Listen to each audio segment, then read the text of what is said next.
I live inside my own world of make-believe. Kids screaming in the cradles, profanities.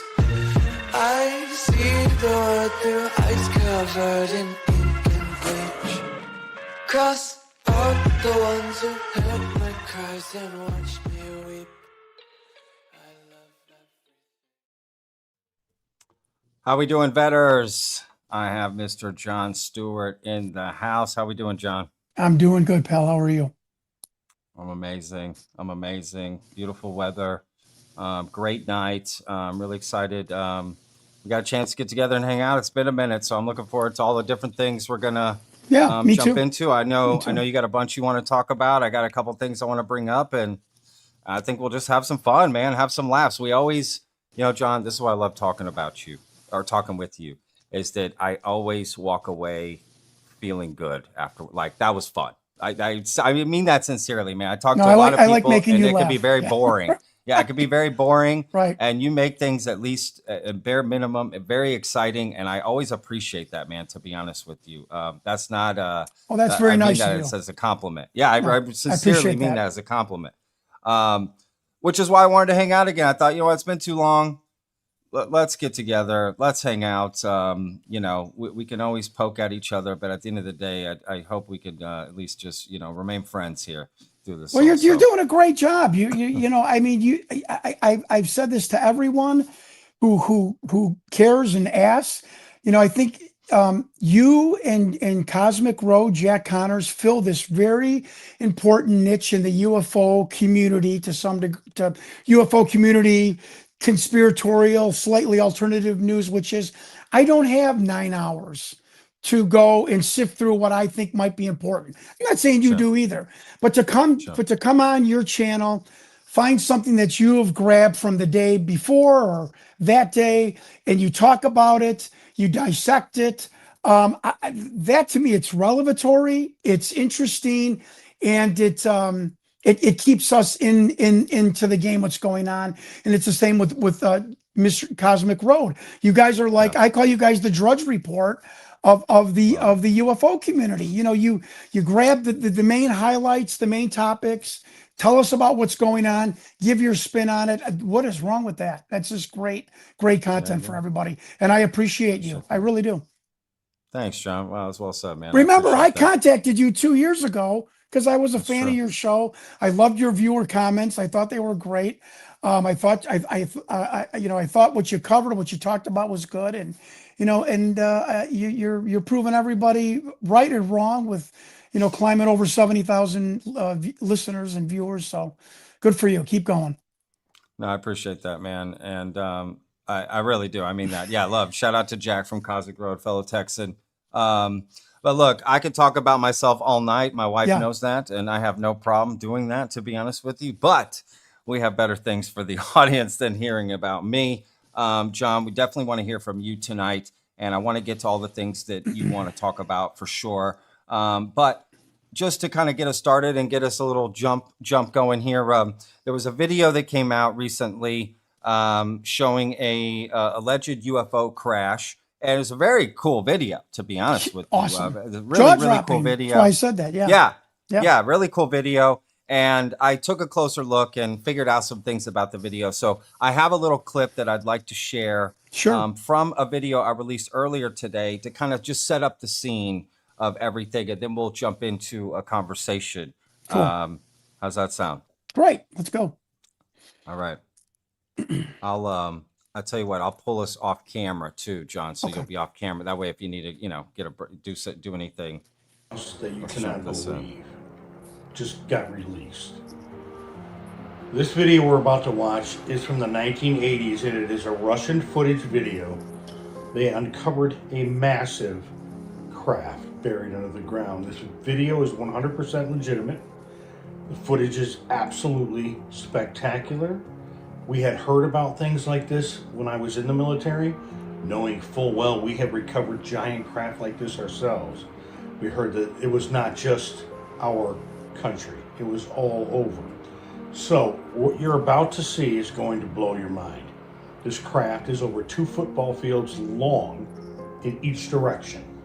It is enormous. It took them years to dig it up, to excavate it. I don't know what happened to the craft, but I know this is legitimate. Check this out.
So at first glance, you're like, oh my God, this is insane. This is crazy. What's going on with this video? I got bad news. I was able to track down the original videos. Wasn't just from me. Okay, so shout out internet. But it originates from this TikTok account right here, Danimations. And you can, see on their account, they have these videos. I found both of the videos that were used to make Eddie's video. So it was 2 AI videos that were used to make it. Let's break this down. All right, so here is video number 1, the original video.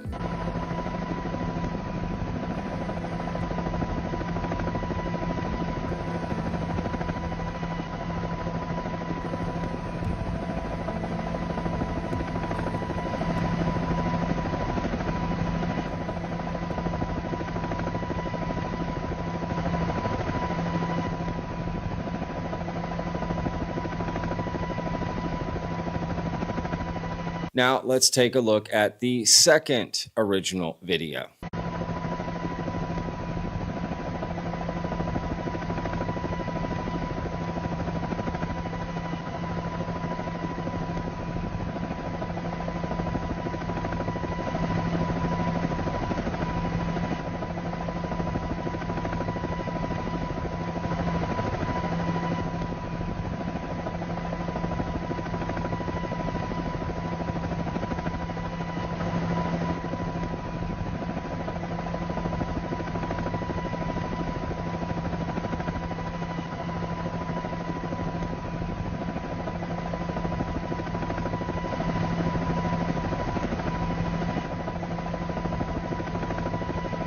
Now, both of these videos are AI, and basically all Eddie did was mash these together to create his, and he cropped them. And here's some other examples from this animator putting up UFO AI videos, right?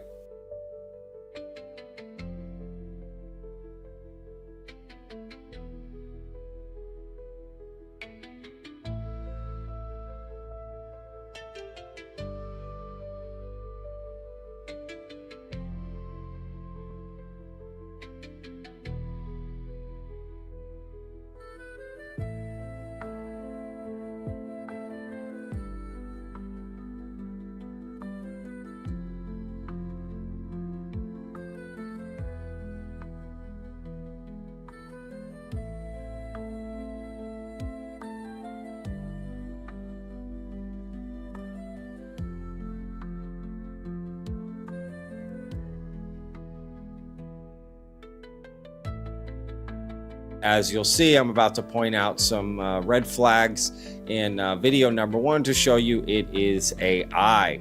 So as you can see from the AI video number 1, you can see it clearly matches Eddie's video as well. And then also from video number 2, you can see it matches Eddie's video as well, right? So we got 2 matches here. He took video number 1 and video number 2 and created his own new video, cropped in to eliminate some of the red flags that I'm getting ready to point out. First red flag is just that using both videos wasn't a good idea because the UFOs don't match at all, and you're trying to say it's from the same location. What? But let's take a closer look at AI video number 1, and you can clearly see that this is AI. Pay attention.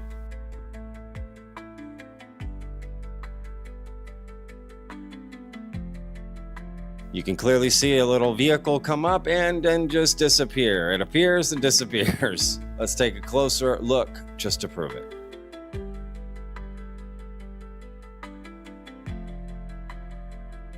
To the bottom right, you'll see some people and they also disappear and kind of move and morph, just like AI videos.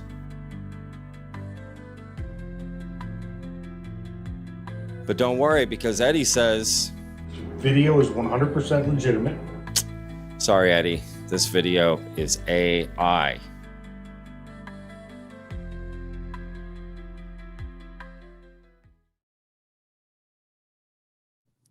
Okay. All right, John. Sorry, that was kind of a little bit longer than I originally thought. So my apologies there. But yeah, just what are your first thoughts here? I'll let you attack this a little bit. I have been, I have been communicating with Eddie for about 2.5 weeks. 99% of the photos that he has shared on his website or on his social media have been really like, nobody's like debunking them, or they look very 60s, 70s. He puts one shot, then he puts 2 shots after that, a zoom up, which I really appreciate. You know, lazy Jon Stewart, I'd throw up a video, you know, oh yeah. And so I really liked that. I gravitated to him. We started communicating with each other, and you know, told me all about his background and whatnot. And so when he sent me the video, I just want to say something, that when I put it on social media, I did crop some of that just that I am a get the shot in focus, or just get the main brunt of what you're trying to show. So if that came through, I'm telling you that I did that just to put it on my social media.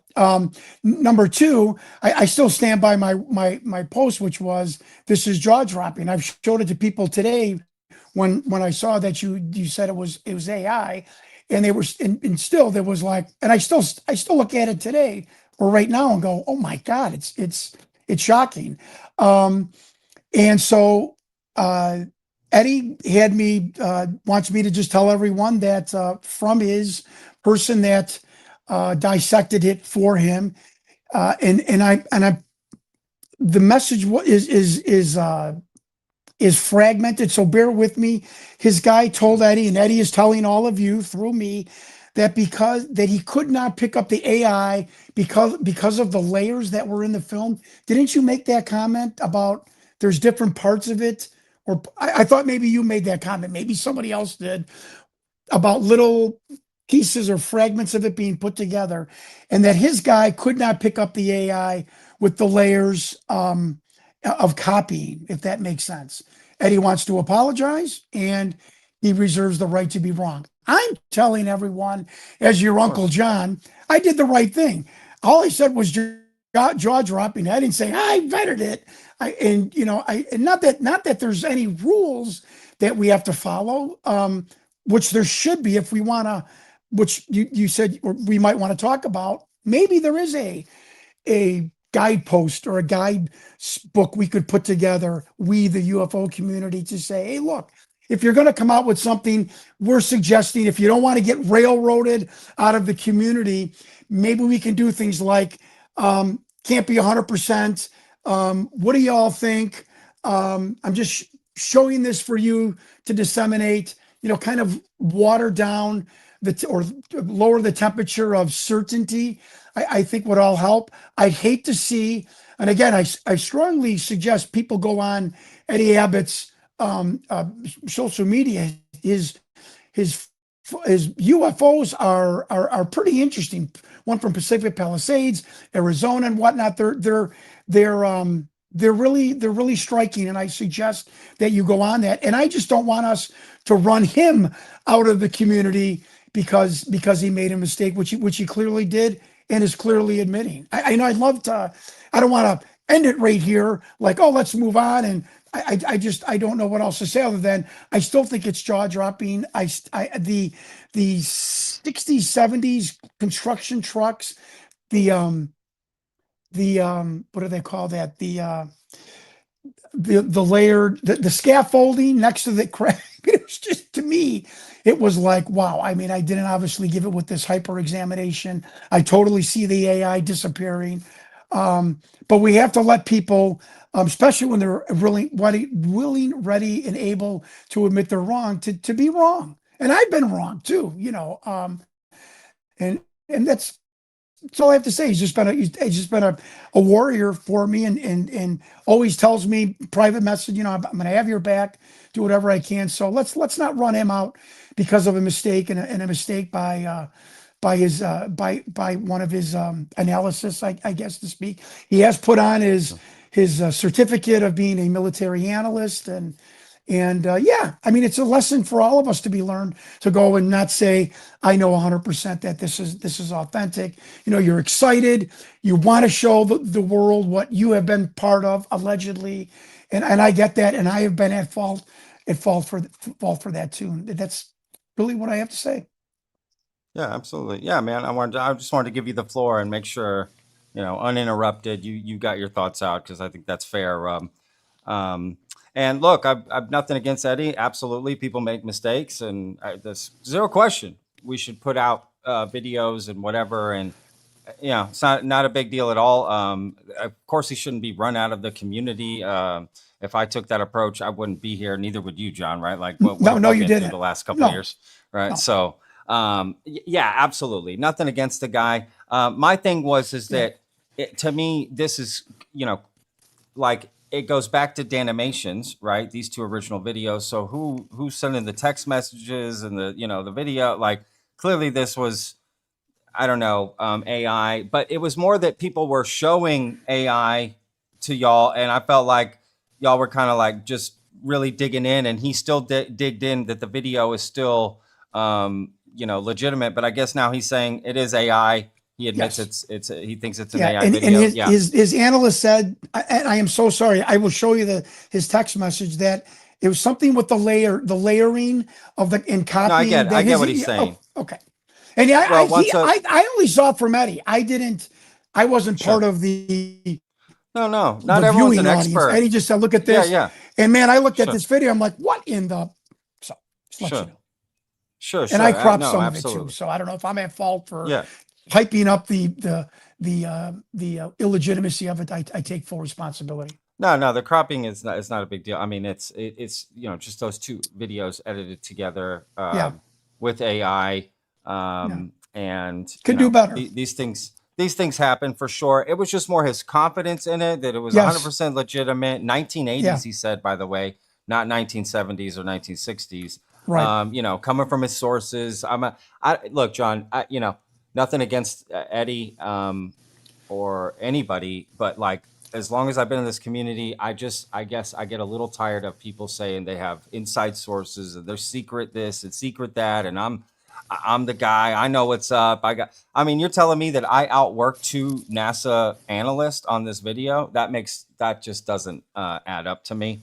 But because I don't know anything, right? And understood. This was kind of pointed out so easily. So I don't know. Either way, of course, people make mistakes, and it's honestly, I'm not the judge, jury, executioner. I don't care what Eddie puts up on his social media. You know what I mean? I don't care. He can put up whatever he wants, and this was just my take, my opinion on this video. But I always want people to make their own conclusions, even if someone still thinks it's real. No problem. I thought it looked great.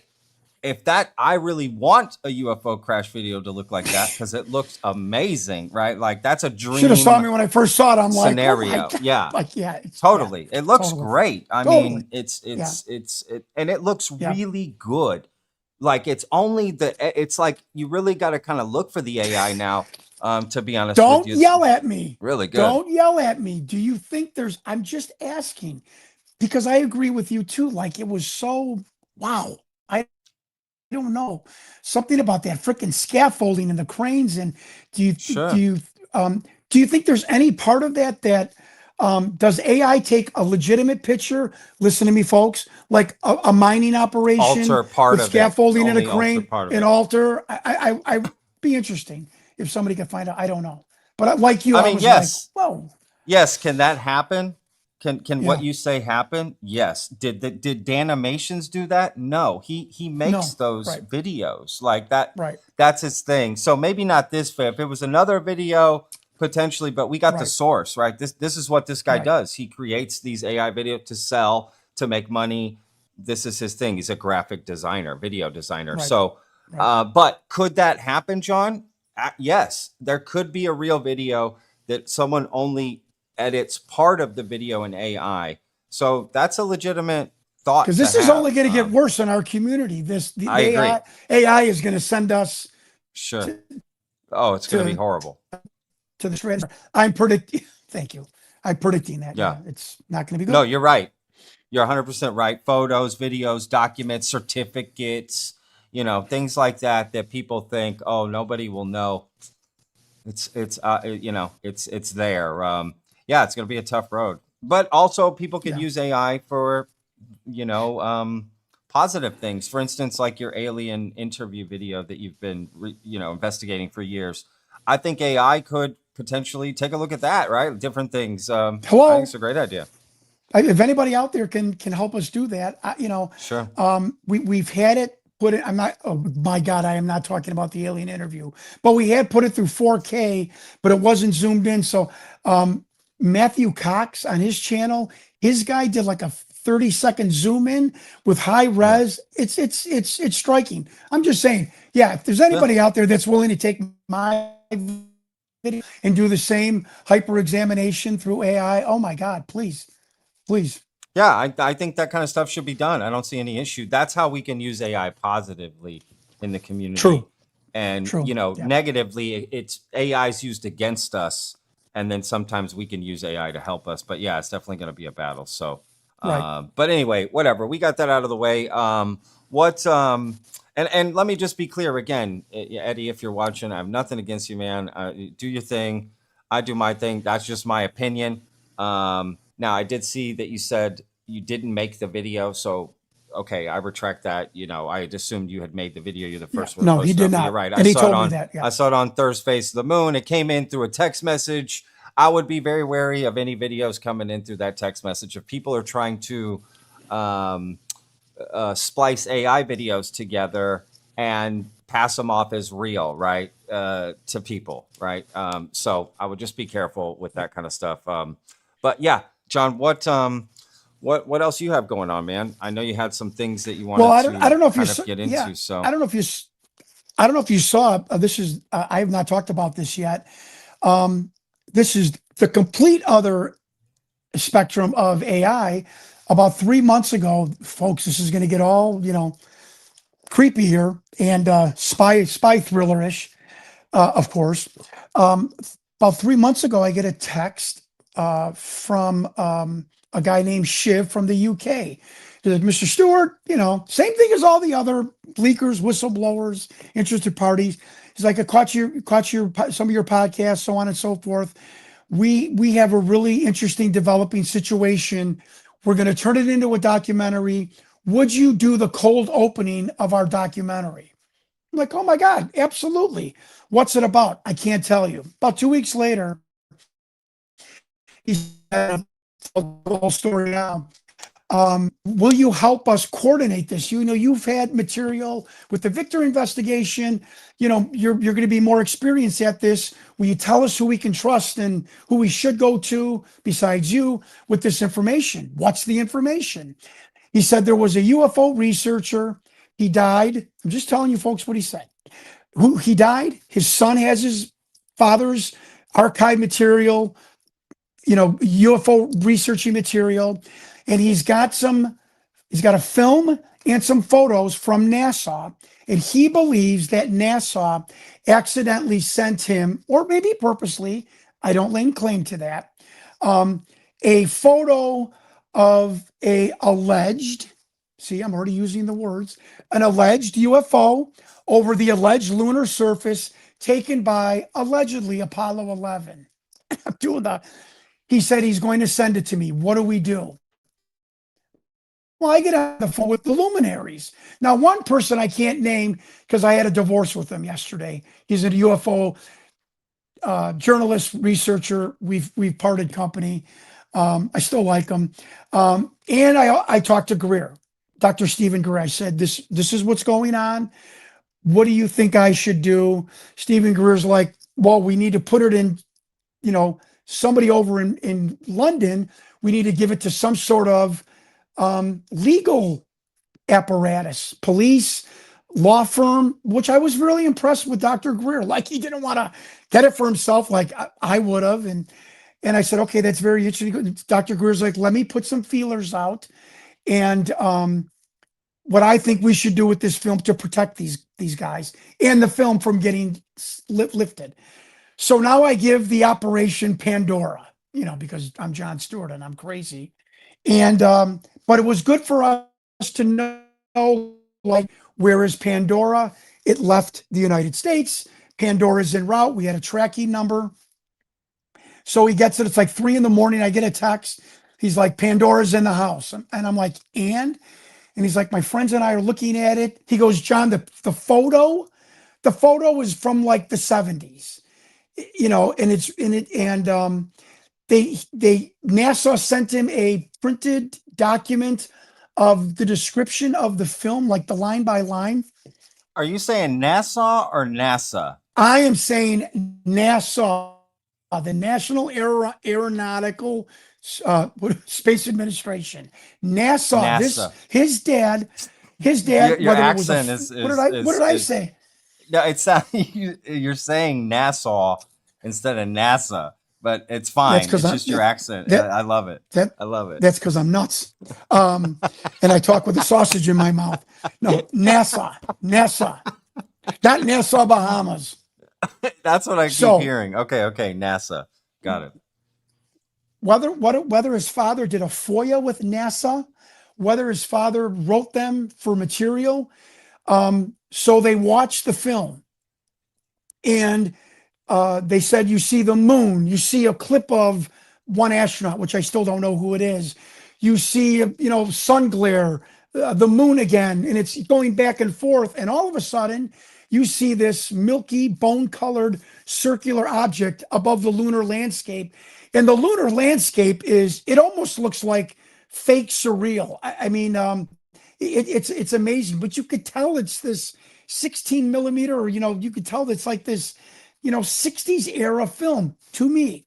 And he showed me the still of this object above the lunar surface. Folks, I'm just telling you what happened. So they're about to send it to Greer, and I get a text message like 2 days later. You're not going to believe this. I'm like, what? He goes, NASA just released the photo that they sent us, my dad, in the 80s on their website. Like, look at this anomaly. Now, you do your own belief system. This kid and I were communicating for 3 months. I communicated with Greer for 3 months. If Greer's phone's not tapped, none of our phones are tapped. And NASA comes out after what was the Apollo 11, 60 years ago, and says, "Oh, we found this in our archives to is the word surrupt us, to like get ahead of what we're gonna show," and puts this photo on their website. People start grabbing it like, what is this? Did NASA just tell us show accidentally a UFO so forth. So of course I said, look, I've got to put this out. You put it out in the UK. I'll put it out in the United States. I posted it. I did a YouTube video on it. Yeah. Then we had another person that grabbed the object as it split in two. I believe I showed that on my YouTube video. So it's not like a orbital satellite, planet, or moon. It actually split in two theoretically on the film. It's just jaw dropping. It's just jaw dropping. And the fact that NASA put out the photo days after we received it, to me, is somebody is monitored. And I know it's Greer. I know Greer is monitored to some degree. And once again, this happens. The Lockheed firefight, my 2027 DARPA scientist, Sean Hazlitt, says this is called a limited hangout. It is an inspiration to get in front of your story with a watered down story. Jon Stewart talks about 2027. Somebody comes out 2 years later. Oh, it's a meteor coming. It's not an invasion force. Jon Stewart talks about the Lockheed firefight. And a year and a half later, Jake Barber comes out with, well, it might not have been a craft. It was laptops and hard drives in a lake. That's a limited, according to Intel people, a limited hangout, watering down the possible true story with a softer language. And I think that's what happened with this photo. I just thought it was bizarre. And when he said NASA just put this out, I'm like, holy shit, this is like a spy movie. And I know it was Greer that was being monitored. I don't think Stephen Greer called NASA and said, put this out. We're, sir up Jon Stewart. He's a crazy guy from Chicago. So that just happened like two weeks ago. It's, 75 likes or whatever. People are just like, I don't know. Why don't you put that through the AI? Why don't people examine that? We have a video and a photo from Apollo 11 that is really, really suspect. And we just finished that. What's going on with 2027? I heard you mention that. I've been following that. What do you mean? You put out the 2027 information, you're saying? Dude, I was on your show 2 years ago with the DARPA scientist. They talked about 2027? Well, I told you, okay. After seeing me on Redacted, I get an email in a year and a half ago, maybe 2 years ago, from a scientist that worked alongside DARPA. Told me his credentials, master's in electrical engineering, said he's got a system, used to have a system on the space shuttle, very nice person.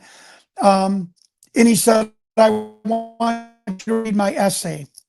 So I read his essay and I sent it to another news investigator, which I will not. Isn't it a woman, not a man? I thought it was because they had the same. It was what is the name? Oh, it's the what other is it way. called when you can use a name that's either Both man ways. or a woman, both ways. Yeah. So I thought it was initially a woman. But no, he's retired and he worked alongside DARPA. And basically, in a nutshell, his essay said that in the past 5 years of working alongside DARPA, my company was contracted to work alongside DARPA, that what he read, what he saw in memos, what he heard, what he was seen on the drawing board, what he heard colleagues talk about, was DARPA making weaponry for a offensive and a defensive posture to repel an incoming invasion. I'm like, I'll believe anything, but come on, an invasion. And I wrote back, I said, look, do you want me to go? Invasion. An alien invasion. Yes, absolutely. I said, I believe who you on podcasts and talk about an alien invasion. Do you want me to water down that word? He writes back, he said, do not water down that word. It's coming. They're coming for their equipment and their bodies and possible resources. Okay, I came on your show. And 2 years later, Avi Loeb, NASA, scientists, this object's coming, the object is coming, it's changing course, it's changing speed, it's reflecting light from the tail. Correct me if I'm wrong, that shouldn't happen in a interstellar meteor or comet. It's sending a signal. So you're saying the Atlas is this spaceship that's coming? I don't know. I'm assuming that this is what this DARPA scientist was talking about, and I have written it back over the course of the last month. I'm like, do you see what's in the news? What's going on? He goes, this is it. This is what I feel. This is what it is. It's coming. Yeah, but this is the 2027. It can't be, because the Atlas is going to fly by Earth like soon. I'm just telling you, it's I going to find be it gone. very It's going to funny, be past Jupiter. bro. I totally understand that. I'm just simply saying that 2 years ago, somebody's talking about an invasion. And again, the limited hangout. What can we do? Oh, Yeah. there's something coming. It's not going to hit Earth. Maybe it is extraterrestrial in nature. Let's water it down. Let's get in front of the crazy guy from Chicago again. That's all. That's the only statement that I'm making. Okay, but this so scientist is saying he believes the object that we should be looking at. However you want to take okay. Let me just summarize for the audience watching here, and for anybody that may have just tuned in. We've had some new viewers, so just for anybody that's tuned in, basically you're saying you spoke with a DARPA scientist about 2 years ago, and they told you that there was through email there was an alien invasion headed this way, and they were here to gather. They're coming here to gather craft, bodies, resources. They're coming back for their shit, and basically. Correct. He threw out 2027, and Yes. he thinks this Atlas comet or whatever Atlas Correct. thing, the 3-eye Atlas. Right. He's saying this is the spaceship that's coming. Correct. In so many words. Right? Yes. Okay. He kept saying, yeah. So many words. Look at Atlas. Okay. So now I'm going over some old Jon Stewart, Victor documentary footage. And Victor comes back and hang on, John. Real it quick. coordinates with 2027. But go ahead. Okay. Well, I had a question. We can come back to it, but let me just throw it out so I don't forget. I want to find out how the DARPA scientists found out about this alien invasion. Right? What information did he get that told him aliens are coming, and their intention of what they're coming to do?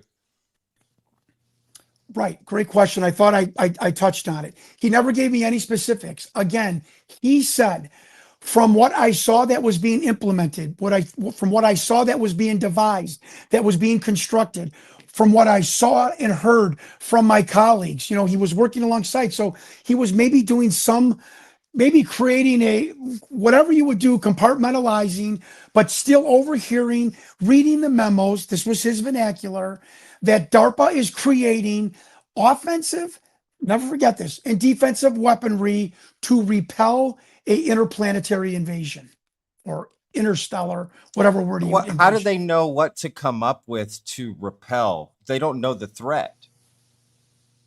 I have no idea, but I would think that, and I don't want to go back to the interrogation program with Beans. I would think that the government probably knows of the weaknesses of extraterrestrial craft, whether that be pulse weapons, electromagnetic interference, interfering with their gravitics or their gravity disruptor. I've been hearing that, by the way, a lot from intel people. Gravity disruption. I don't know if I'm being played, but I've been hearing that a lot. So I don't know if the government knows what the weaknesses are of ET crafts, and they're implementing that through DARPA. I really don't know. I'm Jon Stewart. I don't know, but I'm guessing that they have trying to come up with offensive and defensive weaponry, and he specifically said that. Have you heard any specific weapons? No, I have not. Have you heard of anything specific? No, he was anything very cool, careful about not. Yeah, right. Very, very specific about not being specific about the technology. Does he think we have a good chance of fighting them? Does he think the weapons we created give us a good chance? Excellent question. One of the things, because he talks about what he learned about the beings, and he said that, crazy enough, that they're not. That they're very high mentality. They are very mundane, above average intelligence, but that doesn't mean that they are that much more superior to us. Remember, we had the best technology, the most intelligent people going to the Amazon in the 1880s, and we got defeated by a mosquito. We got defeated by weather. We got defeated by native tribes in the Amazon that had, blowguns and darts and weaponry that couldn't I'm just saying. So just because you're hyper advanced technology in mindset doesn't mean that that you are superior in all aspects and you can't be defeated. And the last thing that he said that he wrote was their lack of caring about humans on Earth. They just do not care. Tantamount to you and I going to a stream and there's trout in a stream. Nice to look at. We'd like to catch them. We really don't care. And he was alarmed by that. And he really wanted me to understand that and to tell people that what he read and what he was told is that these beings really don't give a flying what about how how the human race fares, how we survive. However, they care about the planet. They will not let us blow up the planet.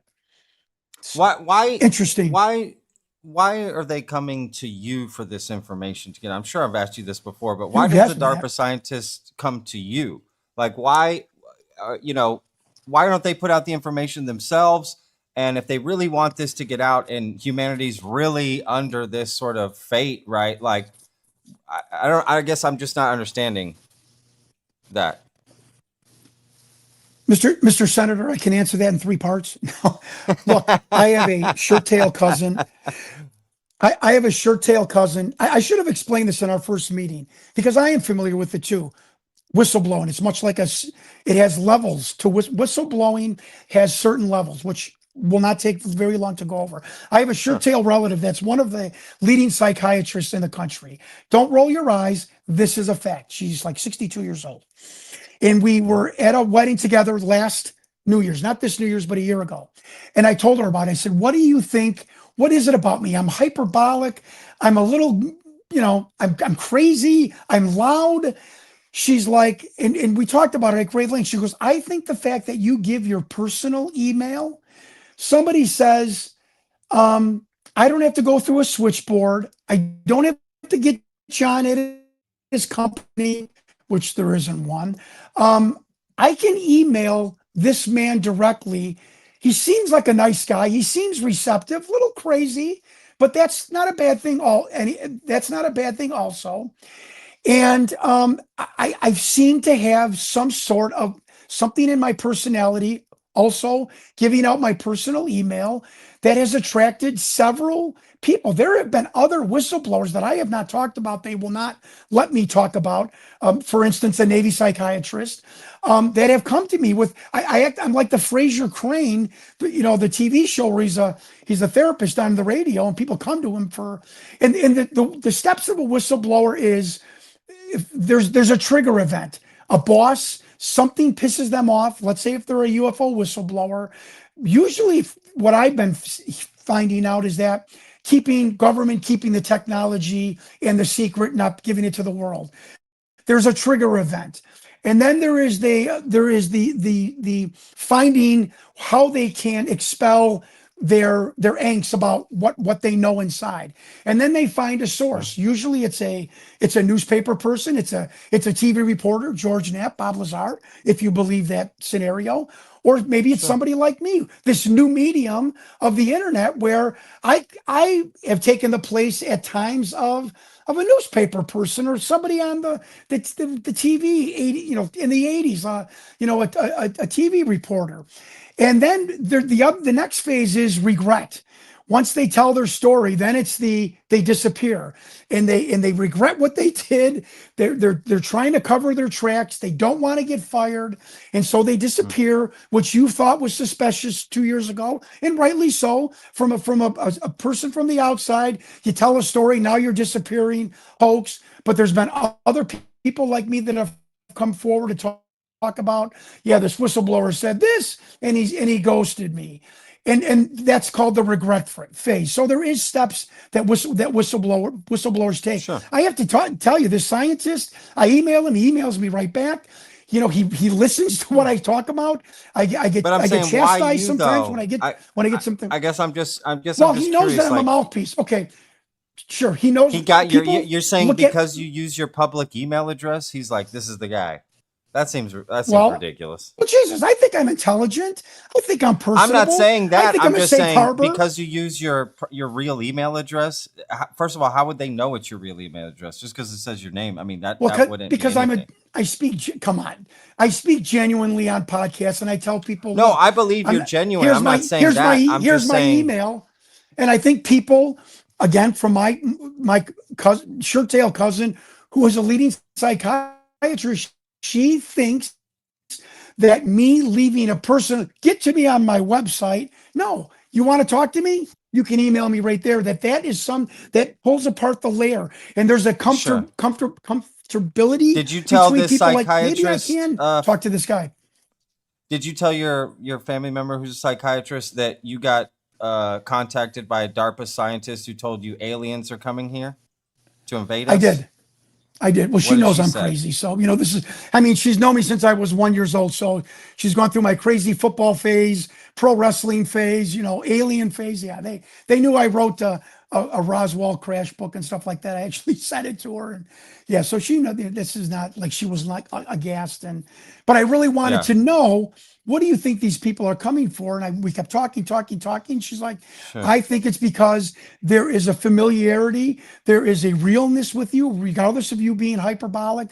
But I think the fact that you're giving them your personal email, and that breaks through the layer of, I don't have to go through a company, a secretary, Sure. so on No, and so forth. I get it. Whether that's true or not, I think that's valid. Yeah. Did this DARPA scientist ever provide you any evidence that aliens are going to invade Earth in 2027? None. Anything? None. So why tell the story? Why tell people this? Who, me? Yeah, Or her, why tell or people him? if you have no evidence? Oh, that's a good question. Because I'm 58 years old. I can smell bullshit 10 miles away. I have grown up around low-level mafia people, the city of Chicago, blue-collar cops, politicians, the pro wrestling world, which is the craziest, and the scumbags and grifters delight. I have a bullshit meter. I can read an email right away and know if someone's hyper educated, if they're with the government. I've talked to you about this before. You didn't really believe that, but I know I can smell a government person right away, because they're constantly using acronyms and abbreviations, and it's Mr. Stewart and so on and so forth. This man struck me as real. Sent me a photo of himself that was on the wall of his company, like the bio photo. I'm saying let's assume he's real. Let's assume he works at DARPA. I'm saying, what evidence did he doesn't show work at you that DARPA? aliens He didn't. or whatever. He didn't. Whatever his job is. I'm saying, let's assume hypothetically he's a real person. Okay, everything is real of where he worked. Whatever it is, doesn't matter. Right. My point is, did he show you evidence that aliens are coming to Earth in 2027? No, he did not. No, he didn't. That's what I'm saying. Why would you tell the story? That I can understand listening to him all day long and emailing with them, but why go out and tell a story to people that you have no evidence for? He didn't give you any either.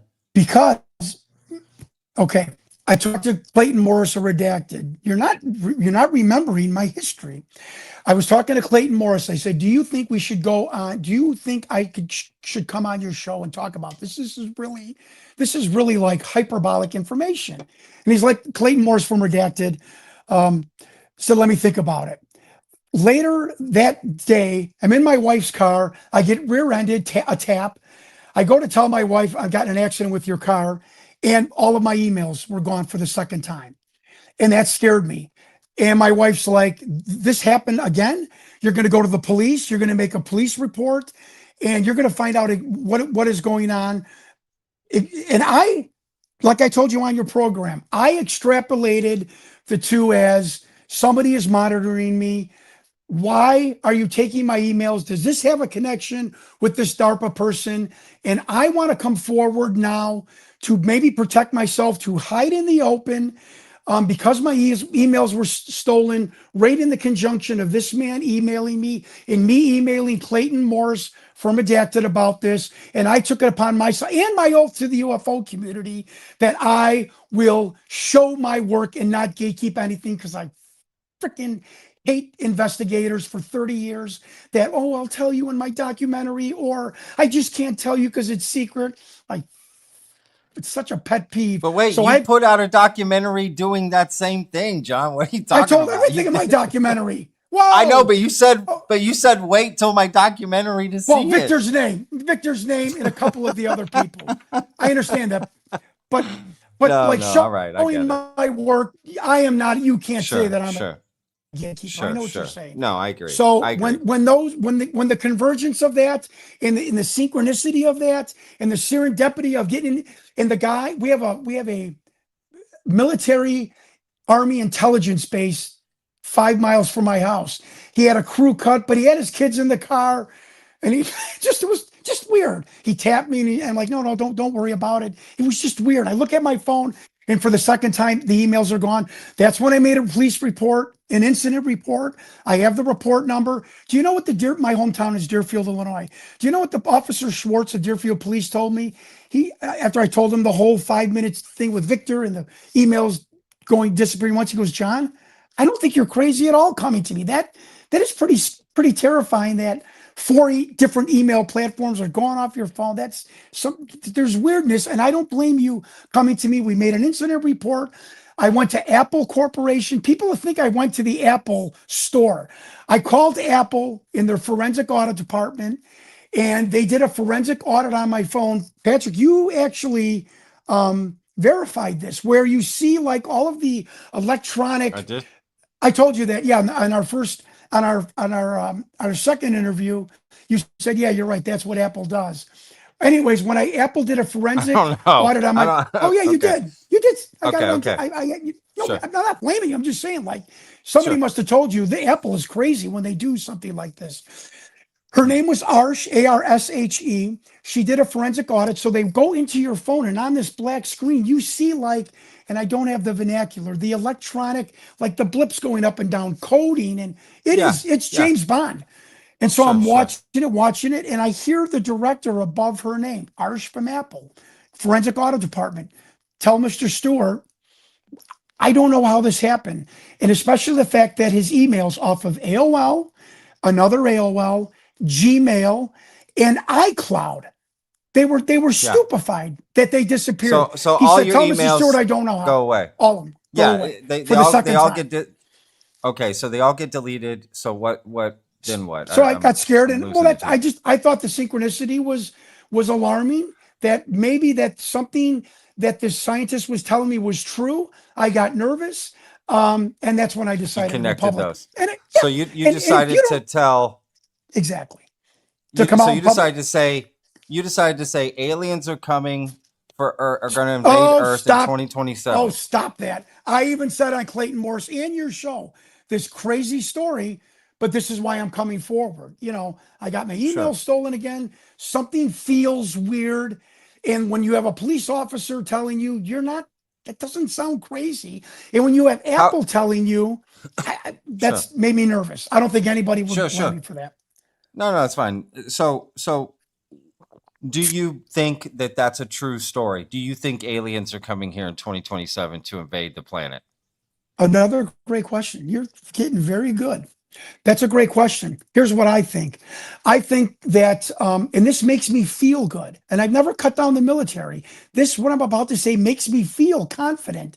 I feel that in government, and we know our government knows about extraterrestrials, I think it's prudent, a military position, that you know that there's something coming from somewhere else and interacting on our planet. Would you want to develop offensive and defensive weapons as a precautionary measure in case that the interaction, that interdimensional interaction, goes off the charts? And that makes me very comfortable and confident about our military and our government, that they are at least planning for some crazy scenarios, as we heard from AJ Gentile, that they're even planning for a zombie apocalypse. Maybe not the way we look at it in the movies, but some sort of virus that makes people, impervious to pain or judgment or whatnot. It makes me feel very confident that the government is planning, I found the word, for all contingencies. And that's all I think that this scientist, or that's all that I think that I was, that I think that what this scientist was talking about, whether or not he was being used as a Bob Lazar, the aliens are coming. I can't say that. I can't say that because I don't know, and I'm not going to speculate because that's not responsible for me to do so. What I do know is, what I do believe is that he saw DARPA making a contingency plan for some sort of interplanetary, interdimensional visitors if it went awry. So you're not convinced that aliens are coming. You're convinced that he is telling the truth about the weapons. You're going to get me in trouble here because I've been warned not to talk about future events. So I'm going to try, and I'm not joking right now. Give me a second. Warned you? Who warned you? Give me. Okay. I have said on many occasions, I have 9 people men that have helped me, guided me in my Victor in Project Aquarius, the alleged umbrella program for the study and reverse engineering of biological and propulsion and metallurgy of extraterrestrial contact with Homo sapiens, Project Aquarius. Okay, whether you believe it or not. 5 of these men, in just a little kind of a test, a true warning, 5 of these 9 people that have helped me over the past 6 years in all different ways said to me, don't ever talk about any future events if you learn about them from here on out. Okay. So I have to be very careful. And so whether that's true or not, whether harm will come to me, true or not, I want to show them respect for that because they have helped me with a lot of this minutia, especially with the military jargon and who I might contact to help me with my investigation. Just hear me out here. Yeah. It is my opinion from listening to 2 telepaths allege from this alien interview retention program, from listening to 3 people who claim to have been in this reverse propulsion, reverse biological material program. All of these people have one thing in common. These people are obsessed with the sun. And that makes my red flag, my eyebrows raise, that 4 or 5 different people allegedly who were in this S4, S2 facility, communicating with beings, reading the communications of the being and telepath. Why is there this obsession with the sun? That's Victor, that's Stan Dale, my 2 telepaths, one of them, the Carthusian monk, somebody spoke to 3 months ago, and 2 other people that I will not mention all have this penchant, this obsession with the sun. I'm just simply asking, allegedly, what is being talked about? What are these beings allegedly telling these telepaths? What is coming? And this feeds right into, I'm watching when Victor came back in 2008, Victor, the alien interview whistleblower, comes back, pissed at the UFO community. We're not doing anything to prove or disprove the alien interview, which I find weird from a hoaxer. He said, I want to tell you to the video guy, Jeff Broadstreet, don't plan a 20th anniversary of this documentary. They shot that documentary in 1997. So that would be 2027. And Victor dun. That's it, baby. Now this is 25 years ago. Victor is talking about the sun. Jon Stewart starts talking to people allegedly that have been down with this alien interview program. And they're not talking about anything except the sun. And they're obsessed with it. I will say, John, that's weird. 30 years, not 20. Sorry, I'm an idiot. It's 30 years. So you could have celebrated your 20 year. They could have celebrated the 20 year. My anniversary is coming up. Yeah. So you can't tell me that all these people that don't know each other who were allegedly down in this facility have some sort of obsession, or as my Italian mother would say, a yoch about the sun. And Victor said, sure. I'm telling you that the earth he calls it the deluge solar, the bathing of the sun towards the earth. the bathing of, of the cosmic But rays hang on, you towards haven't the answered Earth. my question. Do Let me you think answer. aliens are coming to, yes or no? Do you think aliens are coming to Earth I do not. in 2027? You I don't. do not. Okay. Only What do you if think I think? I, somebody said something to me, and I would like you to analyze this. Somebody said, his name is Ehrlich. He goes by Doom. I forget his handle. He said, "Isn't it interesting? Doesn't it seem like the beings come here right before our demise, and they come here or they're here right after our emergence from some sort of cataclysm?" Not saying it's true. I find that interesting. And the uptick in UFO sightings and alien alleged interactions, it sure is, you can't deny, whether real or not, perceived or real or not, that there has been a massive uptick in the past 5 years of some sort of alleged extraterrestrial activity with Earths. And I find that striking as we get to 2027. Do I think it's an alien invasion? No, I do not. Do I think the shit's going to hit the fan with the sun? I absolutely do believe that. Yes, I do. Okay, so And I'm you not going think to say something's when, going to happen why, with, and give specifics. Yes, so you I do. think something's going to happen with the sun, but aliens aren't coming in 2027, like your DARPA friend said. I truly do not believe that there's going to be an invasion force, but I don't rule out anything. This world is crazy. Well, of course not rule out, but I'm saying, this is kind of my point. The reason it's tough to answer the question is because you've seen zero evidence. And what you're trying to do is build an entire story off other things. You were intimidated. You lost your emails. These guys are credible. They've said this. They've said that. These other guys told me this. And you're trying to build the credibility of if aliens are coming because you haven't seen any evidence that aliens are coming. And I haven't either. Telling a story and using my 58 years of a human bullshit meter and telling a story because I see some synchronicities and some coincidences.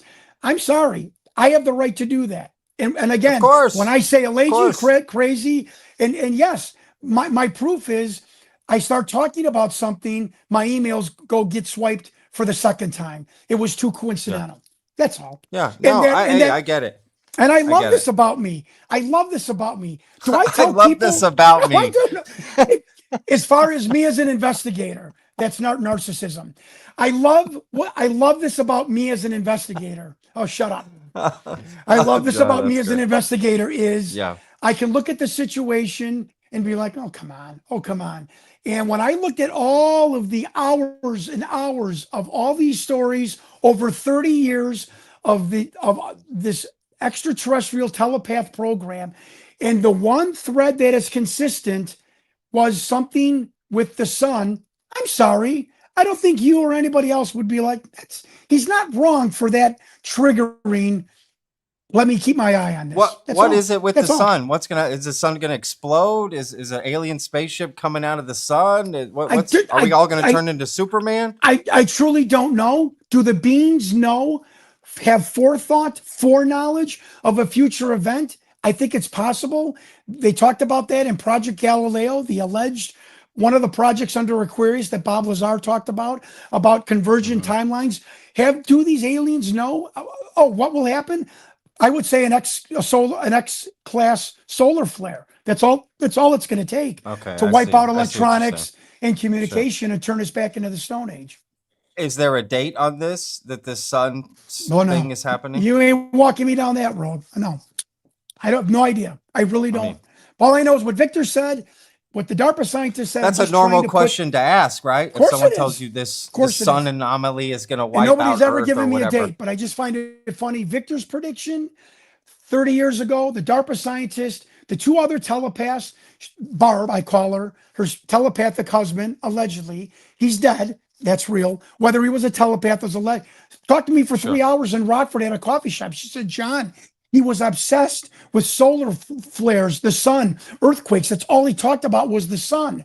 And then I go on Stan Deo's website. He's got 1 million photos and articles about the sun. And then the Carthusian monk tells our other investigator watch the sun, and 2 other people Holy cow. in the. It's creepy. It's something to pay attention to. It's like looking at a pro wrestler, and you don't know if he's a pro wrestler, but the 6 pro wrestlers from the 80s all have scar tissue on their forehead, and you learn that they could be cutting themselves with razor blades. You just start to say, well, why do they all have scar tissue if there's not something to them mutilating themselves? I don't know. Maybe if that's not a good analogy, but I think it's a good analogy. And I have not picked out anything else of what aliens have told us. And I just found a common thread that alarms me. Yeah. If you don't think aliens are coming in 2027, Well, they're already then here. why? Well, I mean, yeah, you could argue that for sure. Why would? Well, you said they're coming back for their bodies and craft and resources, right? So It could be a species, sure.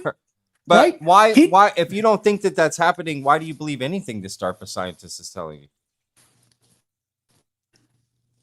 I don't believe that there's this mass invasion. Do I think that this species he's talking about could come back to this planet in coordinates with all the other species that have been coming here for thousands of years? That's my extrapolation.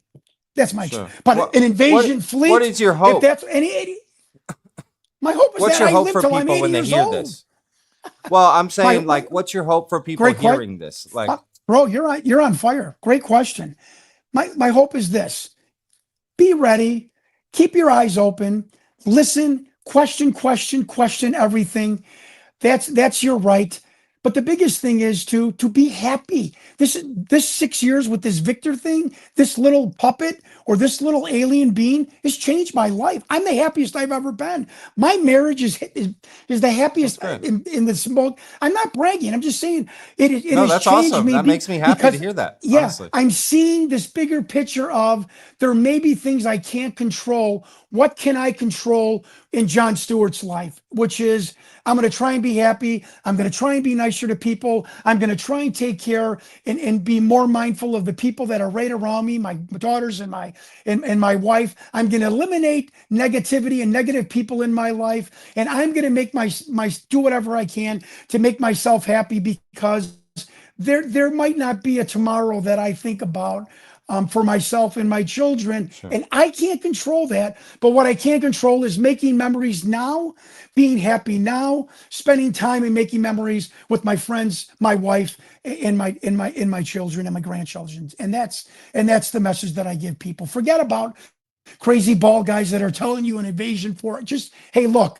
there's weirdness.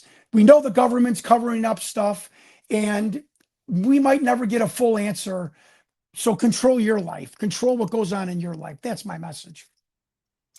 John, do you ever think that, first of all, I'm really happy to hear that you're the happiest you've been, like all of those things, honestly, genuinely, that makes me happy to hear as a person for you.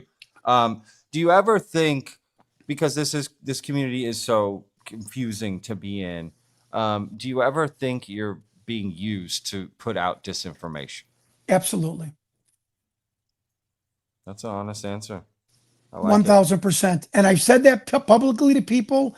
Folks, when I tell you I have 9 intel, military, contractors, spin the wheel of destiny, pick who you want, who's helping me. Has there been disinformation given to me? I think that's a real possibility. Absolutely. Yeah. And I have to be cognizant of that. That doesn't mean I'm going to listen. I give the greatest analogy. There's an internet guy. He's just a narcissistic skeptic. Why would you talk to this person if he did this? Or why would you research a film where they interviewed an alleged child molester? Hey, look, if ABC News is going to have me investigate a mob hit, I'm going to talk to mafia guys who are bald-faced liars, who have done horrible things. That doesn't mean that they maybe cannot tell me the truth about the hit of, the Scorpion, when he got murdered in Brooklyn. Point. It's ridiculous. Yeah, it's a fair point. Because a scumbag car dealer in my life has bounced checks everywhere. Does that mean that guy can't tell me what the worth the value of an 18 Corolla with 80,000 miles is? Come on. Sure. I'm smart enough to weed through the bullshit. And that's why I use common threads. What is some guy that was in the military in the 60s? He's saying something that a guy in the 90s is saying something. And this guy never went public. Wait a minute. I use stuff like that. And I have to interview everyone, because I cannot look the public in the face as an investigator, as an amateur scientist, as a true researcher. If I can't tell you, Scientist. no, amateur scientist, meaning like I've investigated things about the Victor film that were scientific in nature, like the monitor. We had to set up an experiment with lasers, like a scientist would. And a scientist goes after debunking something, and if they find out it's true, then you find out it's true. So I went after Victor and that film, debunking it. If I find out it's true, great. I'm just saying, I can look at your viewers and say, I interviewed everyone. I did not discriminate. That is what an investigative reporter, journalist should do. And I did do that. And I'm proud of that. Yeah, fair enough. That's fair enough, John. All right. This is Jason Allen. I just want to get some of these super chats. Absolutely. John, let's jump in here. Let's get some questions from the chat here. Here's to hoping that Patrick can awaken the bear genius inside of Jon Stewart. I hope we get to see the eccentric side John that has made him famous. Let's go, baby. Famous. Thank you, James. I appreciate that. Thank you. Hey, look, I know love you, John. Come on. I know I'm crazy, but I'm not nuts. Just remember that. No, look, people always ask me, why do you talk to Jon Stewart? Why do you talk to Jon Stewart? I'll be honest, man. I like you. I think you're a fun person to talk about this with. Do I think that I don't believe the information you tell me most of the time, but not that I don't believe you. It's that I don't believe the information, coming from your sources. That has nothing to do with you. But I respect your method and how you go about things. And I'm a freedom person, freedom to talk to whoever, investigate whoever. I agree with all those things. And that's a fair, but that's a little insulting. Can I do a brag party here? Sure. I don't mean to insult you. So please, please my respond. God, brother, I love you to death. Don't worry. I'm just saying, in the 6 years of the Victor investigation, I proved beyond a shadow of a doubt the Department of Naval Intelligence exists, which does prove a tenet of Bob Lazar's story. I have proven the DNI exists. In a conference brochure, a CIA level employee told me the DNI does exist, Department of Naval Intelligence. I had a naval aviator that was recruited by the Department of Naval Intelligence. Jon Stewart did that. I proved Linda Moulton Howe's the Special Operations Recovery Manual, that thick manual from the 50s, where to take bodies and material. And everyone said, God, if we can just figure out what OPNAC BBS means, where to take living biological specimens. Do you know who solved that? My people solved that. It's the Oceanic Platform It's the Oceanic Platform for North Atlantic and the Bermuda Biological Station, formed by a guy named Dr. Art Sherlock, who was a multimillionaire who was also helping the Navy with propulsion. And they figured that Los Alamos was not secure enough as a biofacility, that they started shipping these live beans to an offshore platform. Makes total sense.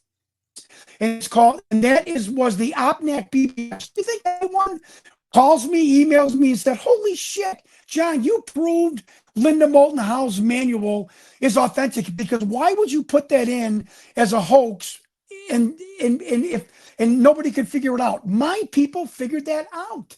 I mean, Jesus Christ, the Lockheed firefight, you all thought it was bullshit until 2 years later, Jake Barber and Don Bales come forward and say, we were had by an aerospace company. Firefight happened. People were murdered. We recovered craft and laptops and all other kinds of stuff. Do you think anyone in the internet community called me up or wrote me and said, dude, I really lambasted you. I apologize. Your story is, they're saying your story is true. Patrick, it hurt my feelings. When you talked about Jake Barber, I thought for sure you would at least say, hey, y'all, I broke this story with Jon Stewart 2 years ago. He talked about the Lockheed firefight. Jake Barber, and you didn't. You ignored me. That hurt my feelings. like you want to rip open my belly, not you, the internet. And when a story bears out true, there's no comeuppance. There's no, hey, John, maybe you were right. You know, I guess I'm confused. I guess I'm confused here. The Jake Barber is the person in the Lockheed firefight story. hey, look, all I did was say I was told that an aerospace company, Lockheed, got into a firefight over a reversed engineer alien craft, and members of JSOC, which would be Delta Force, because only Delta operates in the continental United States with JSOC, two of those members of Asian descent were murdered. Oh my, you were giving the dissertations, A Night with Jon Stewart. Join me on Reddit. And 2 years later, Jake Barber says an aerospace company built a craft. We retrieved it. They lied to us. They set us up. There was firefights. People got murdered. And not only was it craft that we recovered, but it was also other stuff like laptops and hard drives. Don Bales comes on, Jake Barber's cohort soldier, says, yes, people were murdered. An aerospace company set us up. My story. But it's John's crazy. Really? I think there's sooner, I think people better start realizing that for whatever reason, and I can't explain it to you, Patrick, obviously, there are some people that feel comfortable coming to me. Maybe it is because I'm crazy and hyperbolic, and the story will get watered down and eye rolled because of my personality. I totally believe that. But these people that come to me, they're sincere, they're worried, and their emails are soul bearing. So it strikes me that they aren't trying to bullshit me. So that bothers me. Why would you listen to Jon Stewart? You mean the guy that proved maybe one of the biggest, most important documents ever? Do you know that we found a military general in a Air Force bulletin briefing memo that they put on a bulletin board? It's the same last name in the Eric Davis memo, the fake Eric Davis memo. So we're putting real military people, officers in the Eric Davis. Nobody knows that it's a Polish last name, I think, like a Stransky or something like that. Forgive me for not knowing. My team found that bulletin board memo. All right. Well, I'm just saying. Okay. Wouldn't you be? No, you're right. You're right. Fuck. You should have a chance. It's ridiculous. You should have a chance to it's ridiculous. defend yourself. And it's ridiculous. And I know I'm crazy. I know I'm hyperbolic. No. I take ownership of that. So. All good. No, you definitely should have a right to defend yourself. That's what I like about you. Well, look, let's go over some questions from people because I have more questions. But look, I'm not the only person here, so we got a big audience watching. I love got questions. Some questions for you. All right, this is from Brian Pemble. I think this may just be a statement here, but it says, I have confirmed through independent sources some of John's work. Keep wearing your heart on your sleeve, John, and thank you, Patrick. See, there you go, John. You get some support there for Brian. That's what I'm talking about. Thank you, Brian. Thank you, Brian. You know what? Let's come back to that question. You need to have Brian Jackson on your... Brian Jackson with the Dan Burrish... Brian Johnson? Oh, Brian Jackson. Jackson. Should have him on. It could be it. I'm not sure. Sure.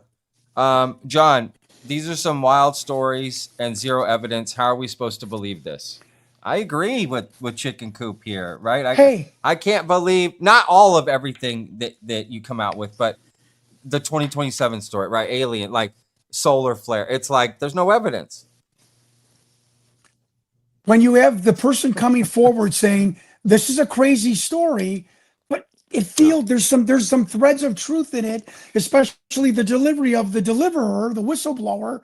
That's why I come forward. And I promised myself and I promised the UFO community in 2019, no matter how crazy, if I thought it was necessary, I would come forward to tell you what is going on in my life. What am I seeing? What am I hearing? What are people telling me? And I will hold to that oath until I get out of this community, which won't be long. I like it. And do I believe it? I like it. Do I believe it? A solar flare is coming eventually? Absolutely. Your government is telling you that.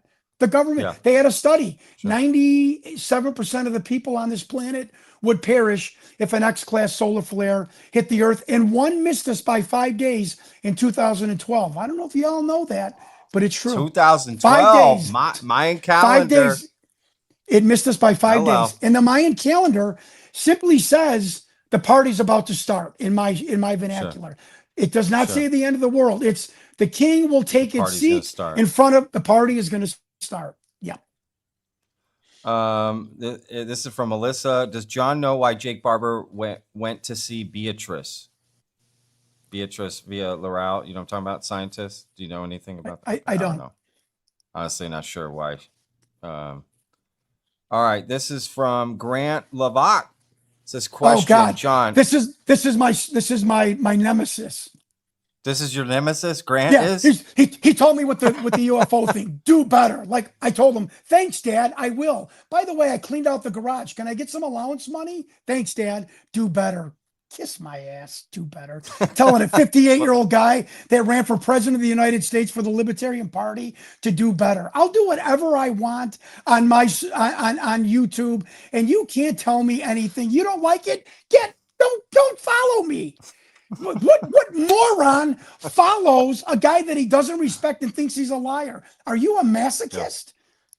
Go do better. Kiss my ass. Fucking narcissist. Well, I will say I actually like Grant what's his a lot. question? I like Grant a lot. Shout out Grant. After our fight, I signed his petition because I'm a gentleman. I want to help people. Great. All right. That's great. Let's see this question. He's such a narcissist. Wait, that he can't say thank you because to say thank you to somebody, you have to be vulnerable.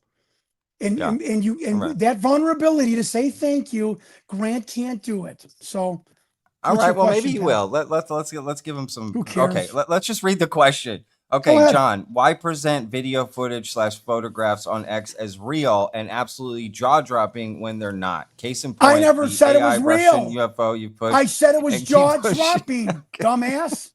Jaw-dropping. And then I said, this guy says that he's going to put me in the game like Rudy. Are you freaking stupid?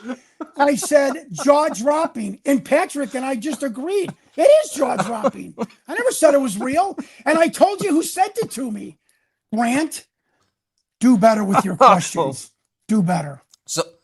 But anyway, okay, seriously, I hope he has good luck with his petition. All right. Fuck. Why didn't you tell me to get out of this community 2 years ago? You could have said, John, fucking run. Hang on. Okay, I didn't say it was real. I said it's jaw-dropping, and then he said, well, all right. No, you're fine. Somebody's lying about what you said. I mean. Okay, no, fair enough. I want you to stick up for yourself. I do. But let me ask this. Okay, to just piggyback on what Grant's saying here. Do you think you put out some of these videos and photos saying the real, or you're always just, hey, I don't know, I just got this. What do you think? Is that your the latter? Hey, we are all here.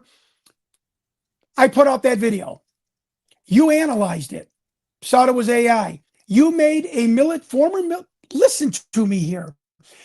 Me putting out that video, you analyzed it, AI. That triggered a military analyst to say, maybe I need to sharpen my pencil. It got 480,000 views of people's blood rushing to their cerebral cortex, getting off the couch, engaging the community. No one got charged $9 to take a PA. No one, I didn't say it was real. I simply put it out there, told you who sent it to me, and told you my reaction, which was jaw-dropping. Part entertainment, maybe, but it's keeping us in the game.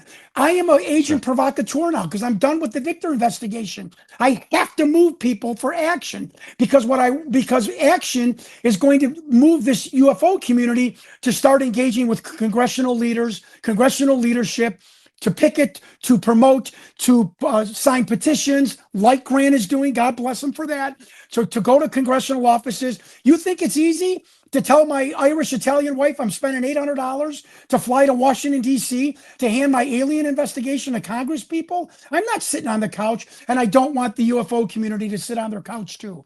And if videos like this, without saying they're real without me saying they're real or whatnot, if this engages people, God, beautiful. All right. All right. I got to admit, I'm a little bit sold by that. I hear what you're saying. But I think a compromise is fair. And I get accused of this too. you know, a little more due diligence on things. I'm guilty of it myself. I do We the talked same about sort of this. thing I agree. sometimes, so I it's all agree. good. And I think, Patrick, you and I both agreed. A little, What? hey, hey, everyone, what do you think? I don't know. Boy, that solves That's my everything, motto. doesn't it? Yeah. That's my motto. Is what do Like, you think? people are like, oh, Patrick's bait clicking us. No, I'm not even going to get into it. Yeah, no. Okay, look, let's go some more questions here. Go ahead. Burn Dude, what would that mean for disclosure if the WD memo is fake? The Wilson Davis memo is fake. It would that's an mean interesting that. question. Oh, that's a great I don't question. think it would hurt disclosure, honestly, if it was No, I fake. don't, If it came but out it would- that it was fake, I don't think it would hurt anything. But it would track us back to a legitimate scientist who's in government programs is lying to us and creating a false document. That hurts. Well, it wouldn't ruin the well, community or the disclosure. I see what you're saying. If that was the lie that he made up the story, I agree that could have consequences. Yeah. But if it's just that, no, they actually had a conversation in the back of the car, and that's what Wilson told Davis, and he wrote it down and just, you know, but it turns out the information that Wilson told Davis is fake. You see what I'm saying? Yeah, that would be. I don't think it would hurt as much because you have a Navy admiral telling a false narrative to a scientist. Yeah, they would be bigger problems in another way. Thank you. Well said. Yeah. All right, Miguel. Hey, I'm really enjoying myself tonight, bro. Yeah, dude, we always have a good time here. Okay, John, could the alien invasion thing be a psyop like Jeremy Corbell said they'd want us to believe? Yes. Yeah, Jeremy Corbell said this 2027 alien thing is a lie. This DARPA scientist is lying. That would probably be Jeremy's response here. That guy's lying. It's set up to fool us in some way. Yeah. Do you think it's interesting that allegedly a former pro wrestler, failed politician, retired used car dealer, kind of is getting a ton of information that bears out true years before it gets bared out true? Do you think maybe listen to me? Do you think maybe that's happening? That I put out the information, everyone and their mother can say, "That's a freaking car dealer.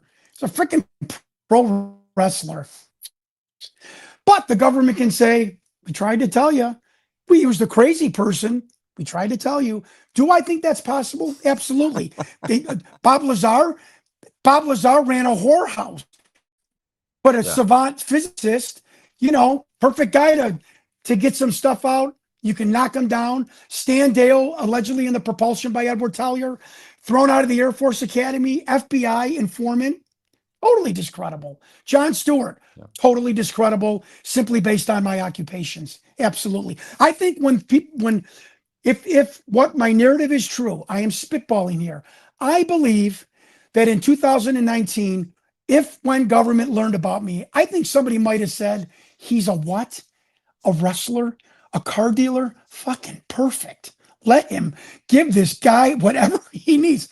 I think that's a possibility to simply knock me down in all the information that I've been giving. And I absolutely believe that the 2027 story could be a total hoax, and it could be a cover for something else that may be happening. And John, I'll tell you why it's not real. Geologically, or I don't know. Here, I'll tell you why it's not real. I'm all ears. Real quick. There's no evidence. There's zero evidence. Right? So I don't believe any of this stuff. You got an interplanetary object that's changing speed. I'm just saying that worries me. But you're right to point that's going to end our civilization.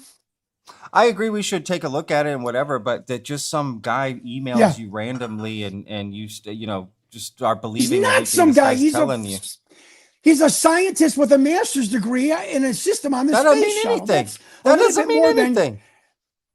There's thousands of people that do that job. I disagree with you. I agree, but I don't agree. I don't even think that's that big a deal. And again, he provided no evidence, so it doesn't matter who tells you what. If they don't provide evidence, well, this is the problem too. Okay, Mr. I need content for my show. I'm not saying this I'm not being snarky. Hey, come at me, John. It's okay. You need content But you're also saying, I don't want anyone coming forward if they have no evidence. But you can't bring evidence forward because the government will prosecute you. So your podcast is going to go away because you're going to I'm okay with realize a that. choke point of not having evidence. Well, you shouldn't because you're good at what you I don't do really care. and you perform a duty. I'm just saying, Listen, though, people are there's going to come content no matter forward what. that can't produce evidence. We have to look at it. Okay. No, I agree. We should talk to these people, but I'm not going to believe any of it without the evidence. But I'll listen, but I just don't believe any of it. And I agree too. I guess what you think and people think me believing is me, what I call raising my eyebrows, going, wait a minute. I'm not stealing any money from work. Okay, did you hear Bob just bought a Corvette? You know, the rock eyebrow goes up, stuff like that. That's all. And maybe I should have said that better. It's not me believing, it's things that have raised my eyebrow. Sure. Yeah, no problem. Hey, you're allowed to. Like Can I make said, it? Can I make your, a quick your time. example? Now you're gonna laugh at me. Sure. The man that allegedly shot JFK from behind the picket fence, a Chicago mob a driver and hitman named Jimmy Files, who I met for lunch. He knows a car dealer that I knew, allegedly shot JFK. Enigmatic, polite gentleman. We're talking. He's having his hamburger plain with a raw onion. Never forget that. I had to say that. And he goes to me, you know, my mother was part of a Navy in vitro program in the 40s. And I'm Navy this is a guy that allegedly had government military ties in the 50s and 60s, telling me that his mother was part of a Navy in vitro experimental program in Alabama.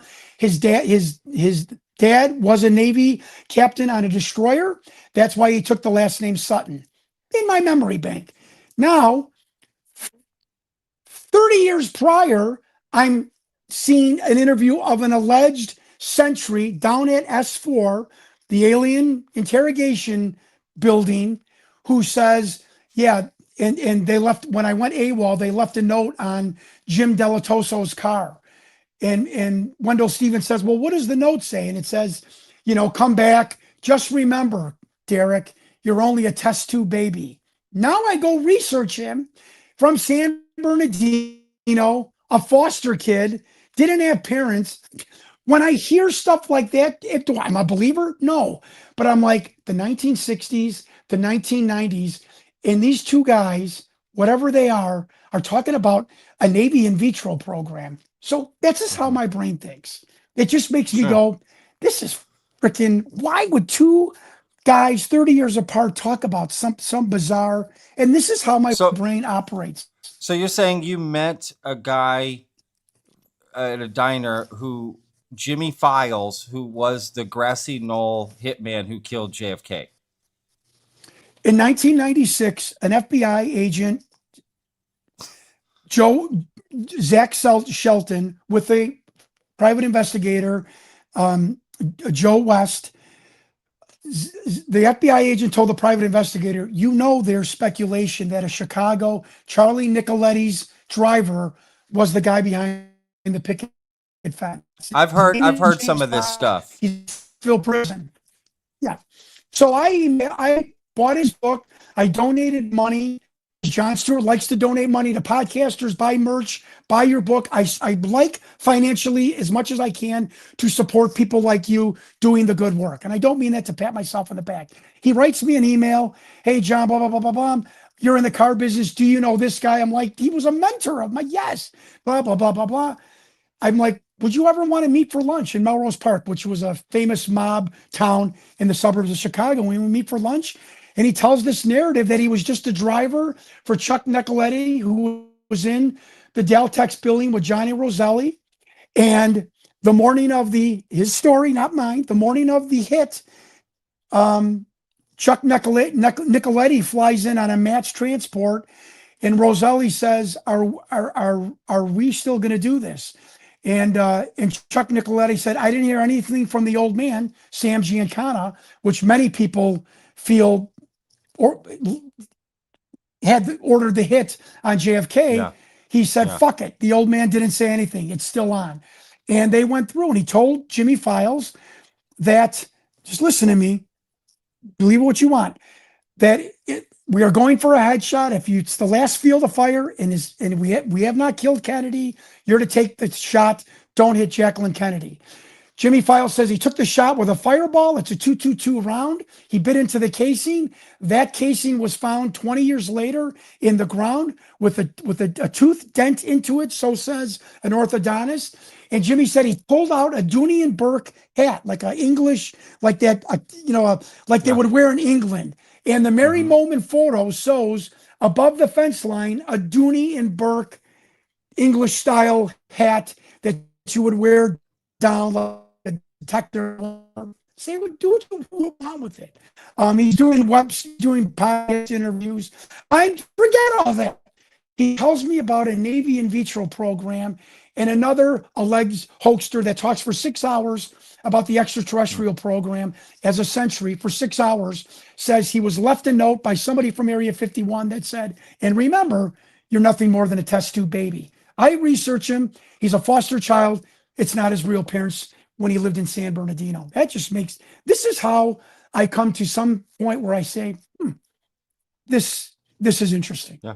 Something there. No, you should do more mob stuff, John. I feel like there's a better connection for you there, get into some of that. That'd be cool. I love those stories. I watch those podcasts and take those stories in. I love that Incredible. shit. That shit's like so fascinating to me. And you come from a rich history of that. Chicago. Not just your lineage, but all just around geographically speaking. Yeah. So it's all around you. Well, exactly. They were all over the northwest side of Chicago. My father was the neighborhood car dealer for 40 years. So all the low-level mob guys came, bought cars, hung out, had coffee. How you do? Got me into politics. Cool. A low-level, Cool. not a member of the outfit, but a low-level associate of the mob, if you want to say that. A guy by the name of Sal Terranova got me into politics, had me run for state representative because he liked the way I talked. And, just we were surrounded by low-level mob guys. The head of the Chicago mob, Johnny No-Nose DeFranza, had the Dodge dealership a mile down the street from my dad's car lot. And they never approach, which was common. They always approach used car dealers to muscle them, give us a certain amount, we'll give you protection. And Johnny DeFranza never, ever approached my dad in 40 years. And I totally respect him for leaving my dad alone to conduct business. But we were surrounded by mob guys. Yeah. No, that's awesome. Well, look, John, this has been a pleasure, man. I've really enjoyed. We could talk for hours, been awesome. And I'm happy to do another one in the future for sure, dude. Because I'm sure there's stuff we didn't get to talk about because there's just so much to talk about. So, but I think it's time we wrap this up. I just want to thank you for coming on, man. I always respect you for willing to come on and just go. We can go at it, and I love that. I really respect that about you. And I hope you felt like you were able to, clarify your position, explain things, and that sort of therapy thing. session. This was therapy. It was. Thank you. Sure. God bless you. Thank you. Man. Thank you, your viewers too. You got great viewers. They are hysterical. By the way, keep the comment. You got your viewers. That's what drew me in the first place 2 years ago. I'm like, these people are hysterical. So keep the comments coming. I love and good it. luck That's to awesome. you. If there's anything I could ever do for you in the success of your show, all you got to do is reach out and ask if I can do anything. And I mean that sincerely. No, that's awesome. Thank you John. for having me on. I appreciate that, man. Yeah, no, thank you so much. John, what's your website real quick and Twitter, just so people can, connect with you?